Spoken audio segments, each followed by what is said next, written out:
Welcome back to another episode of Waters Ironworks. We had planned on working on the power hammer some more tonight, pouring the Babbitt bearings, but somebody ordered the wrong size steel as a blank template to pour the bearing around. So we'll be doing that next week instead.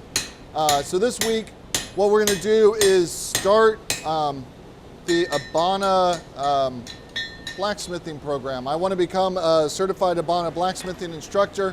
There is a whole checklist of things that you have to do that. I've talked to them a little bit about doing mine on video because there isn't an ABANA certified blacksmithing instructor anywhere around me. So I'm going to take everybody on my journey as we go through the checklist to eventually, fingers crossed, become an ABANA certified blacksmithing instructor. I will post a photo here somewhere. It'll pop up showing the level 1 checklist. That is the first thing that we have to go through. And first on that checklist is a talk about safety. A very important topic for ABANA, very important topic for me running a blacksmithing shop where we have a whole lot of new students coming through. So we're going to dive right into that. And as we wrap up the section around personal protective equipment, I did buy some stuff that we can destroy to see exactly how important things like natural fibers are in your clothing and shoes. So keep an eye out for that a little later in the video.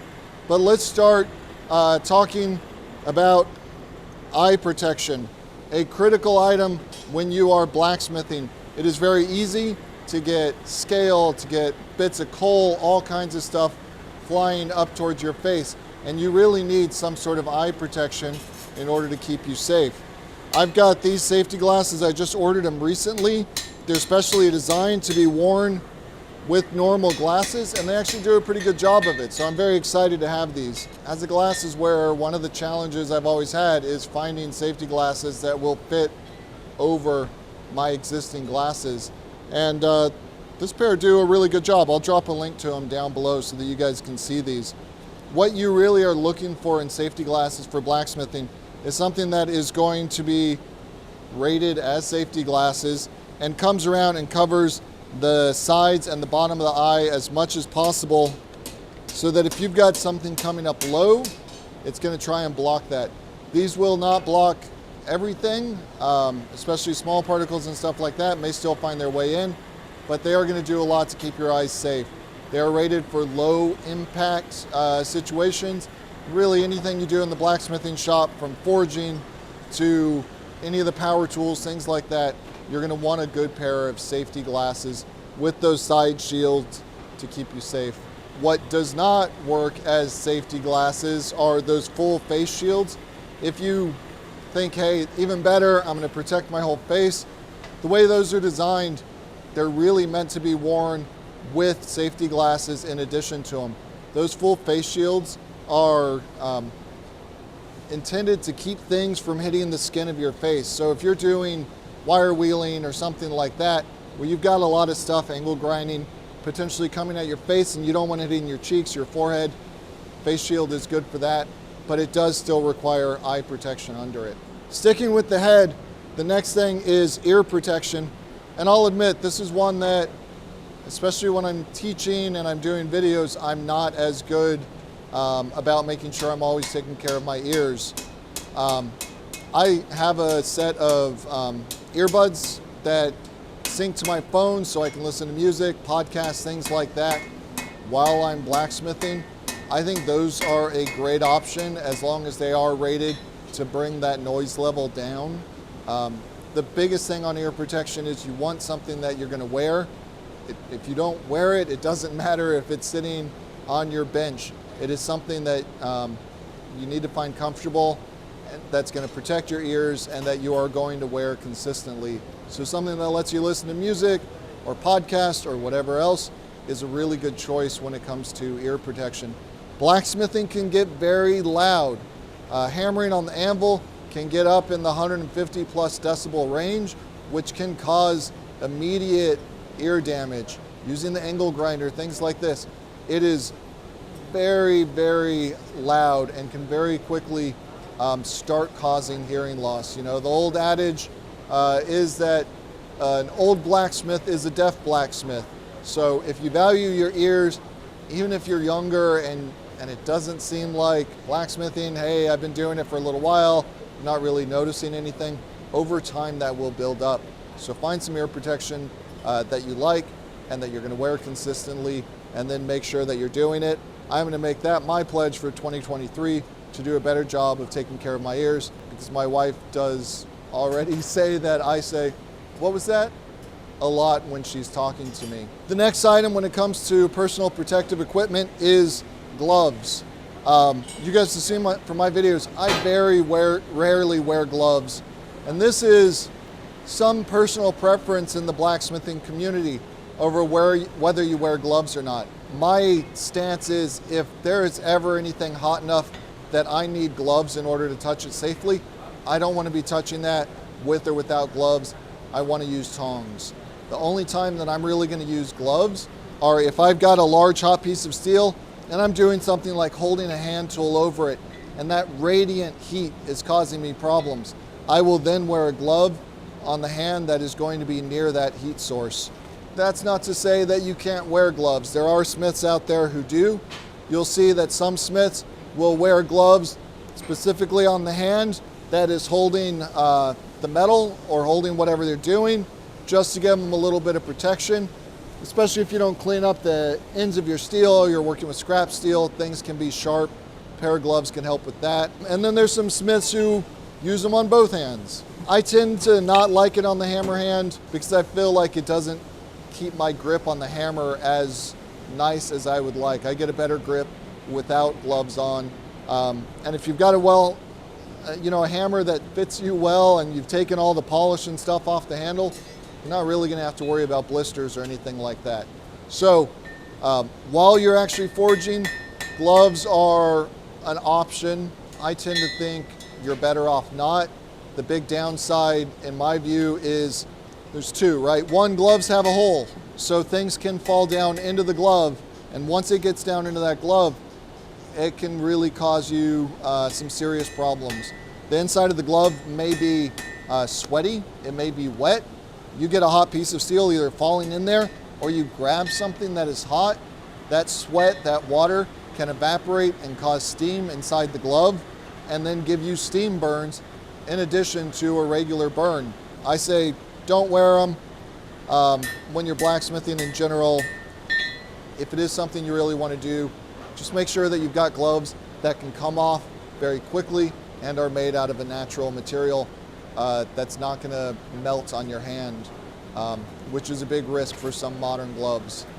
The one area you really want to make sure you do not wear gloves is anytime you are working with anything that rotates, right? You're working on the drill press, you're working on a lathe, a belt grinder, any of these things that are rotating and potentially can catch the glove and then twist your hand and the glove all together and just completely ruin your day.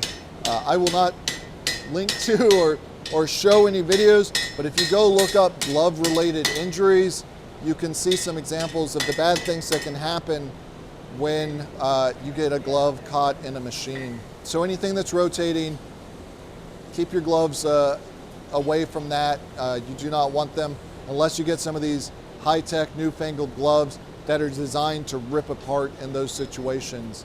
In general, the rotating material, stay away from it. My personal preference, stay away from it when blacksmithing, but that is an area where some smiths do like to wear gloves, and it'll be up to you to decide what you want to do. The next thing, and I know this is kind of a long video with a lot of talking, I promise there will be some fire here very shortly, is an apron is essential blacksmithing equipment. You really want something pretty sturdy, made out of leather or some heavy cotton, something like that, that is going to deflect anything that comes at you and let it fall off your body harmlessly. I really like aprons that don't have a lot of pockets. Pockets are areas for hot steel to fall and get stuck in, and that's not what you want. You want it to hit you and fall down off your body. So make sure you're always wearing an apron. After the eye protection, I think probably the most important piece of protection. The rest of the clothing that you're wearing, should be natural fibers. You don't want anything that is potentially going to melt if it comes into hot steel. And that includes your shoes. You want something like this where the top of your pants are going to come down over the top of your shoe. The shoe is made of leather. You don't want to do something like this. Again, that's a pocket where hot steel can get stuck in there and potentially burn you. You certainly don't want to do anything where you're tucking your pants into your shoes. It is just a way for steel to fall in, and that is going to cause you a whole lot of problems. I like to blacksmith with long sleeve. These are 100% cotton shirts. I find it helps keep the scale and stuff off my arms a little bit, prevents some minor burns and stuff like that from happening. Short sleeves is going to work okay, but you may get a couple little burns and stuff like that. Long sleeve shirts will get a lot of holes in them, and you know, these become disposable, so something to keep in mind. With all that said, let me get this piece of steel that we've got in the fire hot. I'm going to grab first a couple different pairs of shorts, which are pant substitutes in this situation. We'll put some hot steel against them, see how they react, talk about the value of natural fibers, and then we'll do the same thing with some different types of shoes as well. So the first thing that we're going to test out is a pair of jeans. These are 100% cotton. We're going to take a piece of hot steel and set it against it. Not too bad. It catches on fire a little bit here, burns through it. Obviously, that is not great.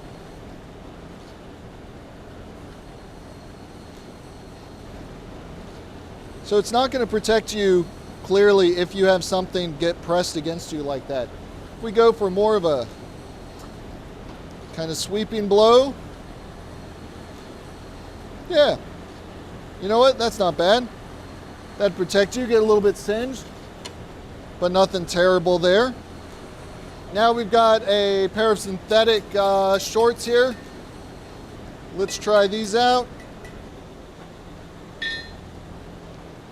Yeah, you can see the way that is just both burning and melting. Not great. And if we do,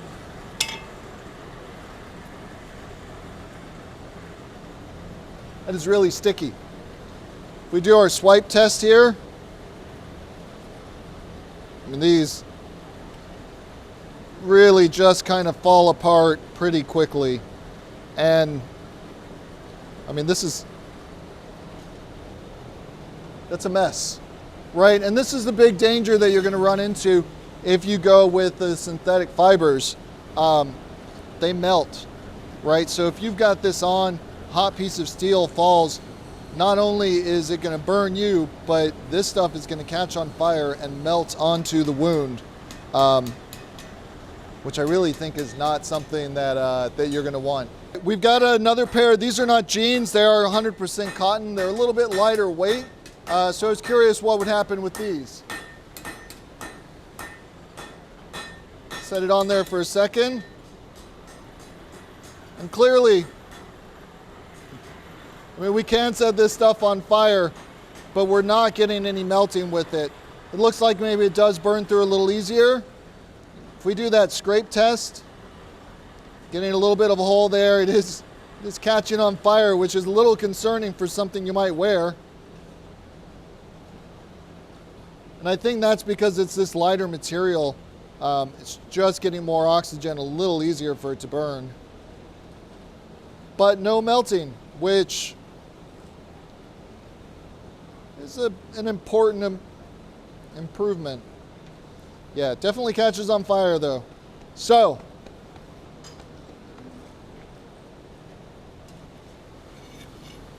I think what we've come to in this initial test is something that's relatively heavyweight, natural fibers, not going to melt when it gets hot, is the way to go.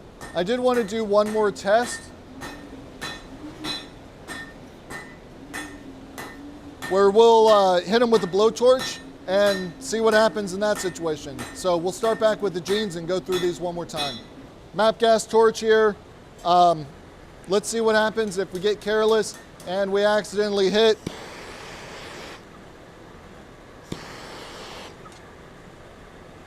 starting to singe a little bit, but that's not too bad.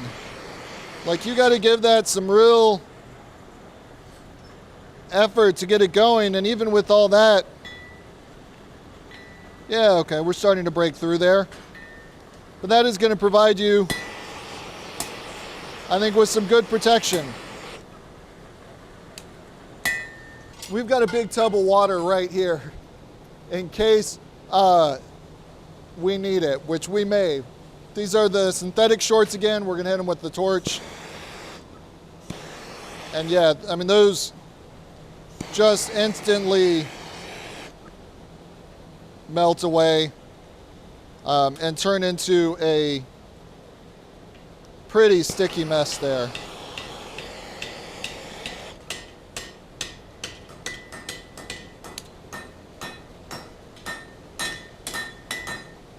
Not something I would want to be wearing if I get hit with any sort of fire. Last one, back to the pure cotton, lighter weight.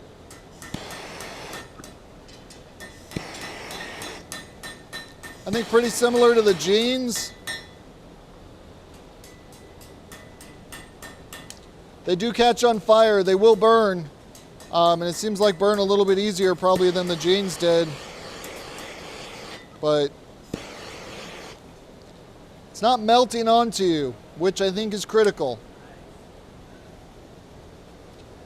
You know, I'm curious. I do have a couple old aprons. Let me go grab an old apron and let's put it through these same tests and see what the value of having this apron on is. We've got an old ratty apron here. This is just from Harbor Freight. Let's put it through the same tests. Hot steel. If we lay that on there.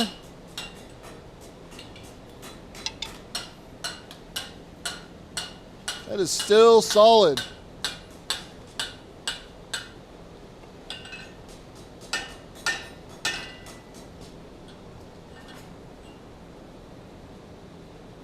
Yeah, that's still a solid piece. Has not burned through yet. You notice it's not burning. If I look on the other side, I mean, that's warm, it's smoking, it's starting to pucker a lot, but has not burned through. And obviously, you know, with those results, if we do this scrape test, you're in pretty good shape here. You're going to singe your apron a little bit, but I think to really burn through this, you're going to take some time.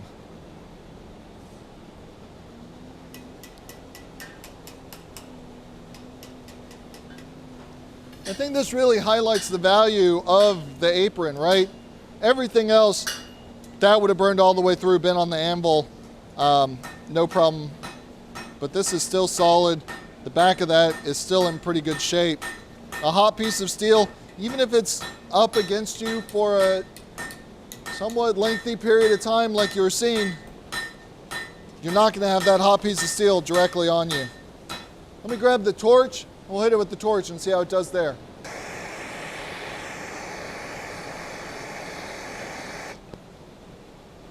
Immediately going out.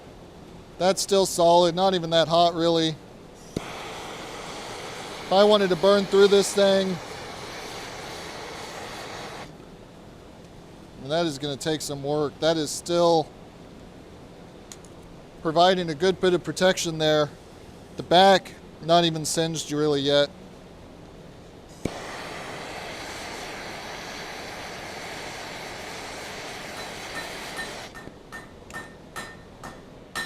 There, I think we're starting to see some compromises in the integrity of it. No, still solid. Yeah.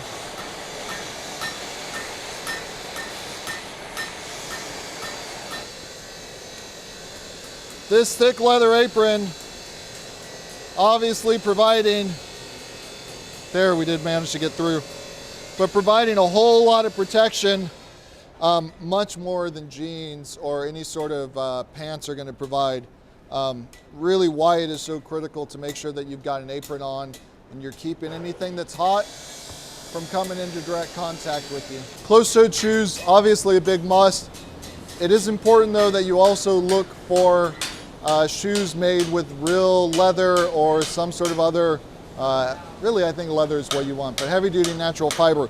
These look like pretty good shoes, but they say that they are made out of something synthetic.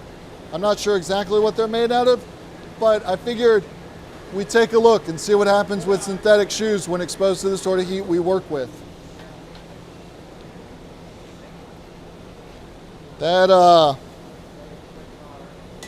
It's a lot of fire.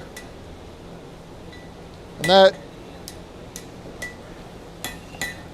went straight through pretty quickly. It is burning and melting.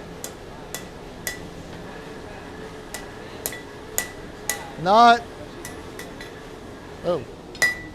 yeah. Would not recommend synthetic uppers. This is going to be a bad time for you.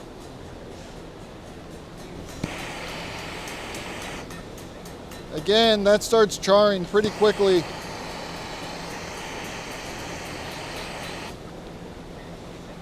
Not as bad.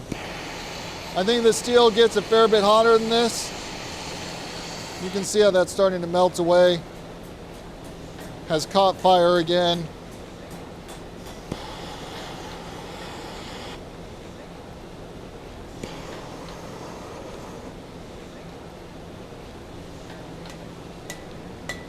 Get some pretty good airflow with these things. Not a shoe I think I want to wear. That synthetic material just not holding up well. I grabbed these shoes. I thought they were interesting. They look like something I see a fair number of people wearing. This is leather up here, and then it's got rubber around the toe for some added protection in most situations.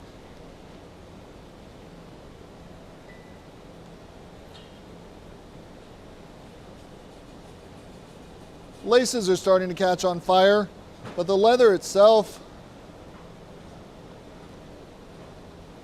is looking pretty good, which we'd expect it to from what we saw on the apron.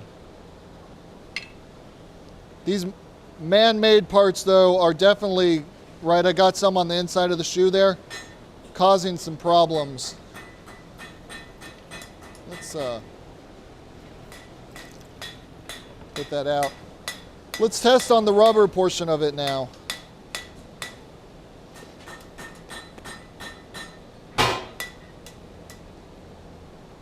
I'm impressed.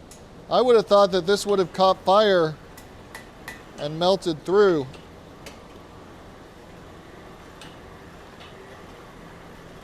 That is holding up pretty darn well.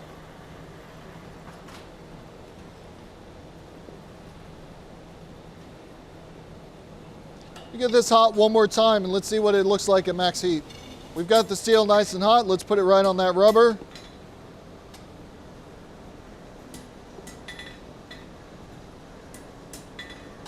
It's not bad. It's going out. We are starting to break through the rubber there. But honestly, this bar has got a whole lot of heat in it. And I think I would feel pretty confident if I was wearing these and it landed on any of the leather, any of the rubber.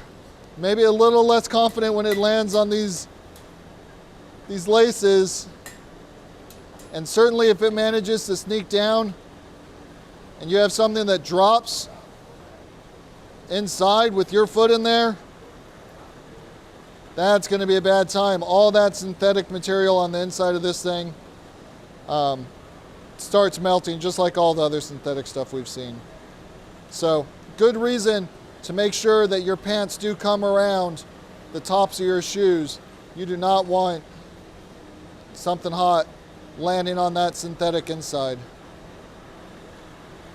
Let's hit the other one with the torch and see how it goes.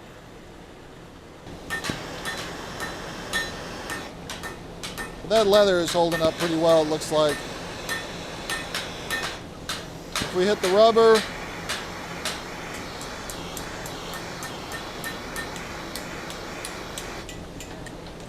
like I think I'd be pretty confident if my foot was in there. Feeling the inside, not warm at all. You could have had your foot in there, you wouldn't even know the torch was hitting it. Again, those laces do get real melty real fast. And that synthetic inner material is not great. But the outside of this shoe, I mean, that is holding up to anything that you're likely to throw at it, unless you manage to just stick your foot right in the forge. So the other danger that your shoes are going to run into is stepping on something that's hot. We've got both pairs of shoes here. Let's simulate what that looks like. We'll start with this all synthetic pair first and see how big a risk it is stepping on something hot, if it'll melt up under your foot. Walk, walk, walk. So there's a brief step. Even these, you're in pretty good shape. If we really stood on something, didn't know it was there,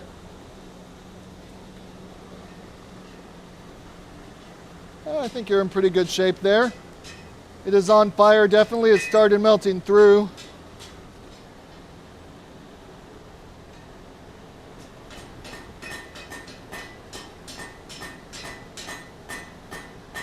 But you're really going to have to be standing on something hot for a while.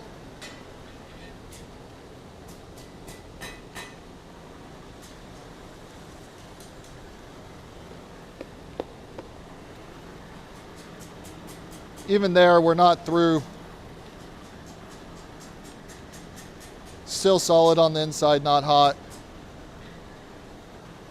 So I don't think burning through the bottom of your shoe is a major health concern. Obviously, this has done bad things to the shoe, but did not melt just straight through. Walk, walk, walk. Pretty quick step. Doesn't even really look that badly damaged. If we're on there for a little bit longer,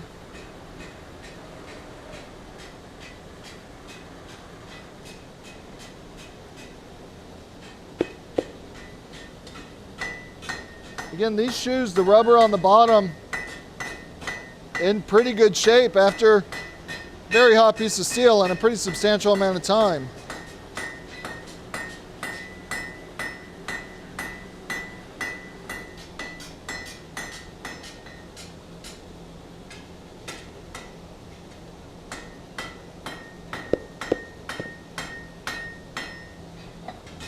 Yeah, I mean, that looks fine.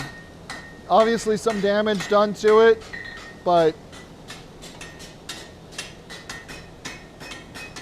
still cool. It's a little warm maybe on the inside, but certainly not something that's going to hurt you. You may not even notice it.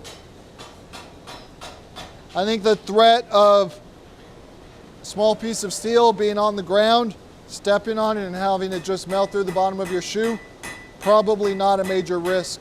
It looks like you are on a much bigger risk having something hot fall on the top of your shoes, especially if you've got synthetic shoes.